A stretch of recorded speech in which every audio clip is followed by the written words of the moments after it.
Hello everyone, Minute Plus Meditation here. It's Saturday, March the 7th, and it's the Feast of Saints Perpetua and Felicity. They're mentioned in the Roman canon. From the first reading from the prophet Micah.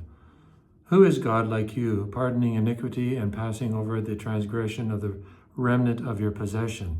So much for the harsh, brutal, nasty, vengeful God, the Old Testament. Bunch of hooey, bunch of nonsense. He does not retain his anger forever because he delights in showing clemency. He will again have compassion upon us. He will tread our iniquities underfoot, and so on. It's a wonderful insight. It's not the only one, not the first one. There's many others between even in Genesis, but Deuteronomy, and here we're dealing with the prophet Micah several thousand years later. I think it's several thousand years later. Remember when Moses had the vision of God?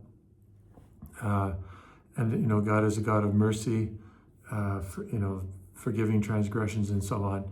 He's a God of mercy and tenderness. I mean, God is God. He's never changed. He is eternal. He doesn't vacillate like you and me, thanks be to God, because if God wasn't God, we'd be toast. If he was subject to change, we would be toast. None of us would be saved. But God is eternal and he's merciful.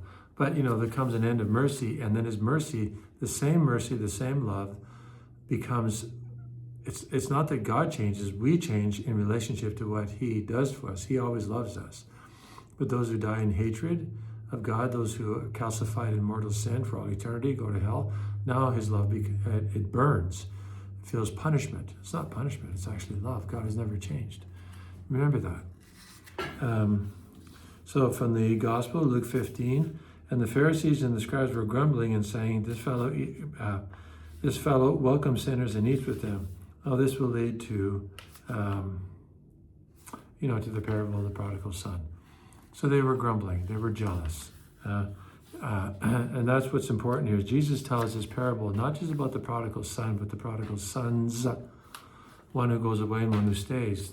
One who goes away is selfish, narcissistic. The one who stays is filled with anger. But they both have a sense of entitlement. They both negate the fact that their father loves them so much. And the father gets one back, because he's gone to the bottom of sin. The other one has stayed, but he's full of anger, self-righteousness, and so on. We're all the prodigals. Jesus has come to rescue all of us. Remember that. We are the recipients. You are the recipient of God's mercy.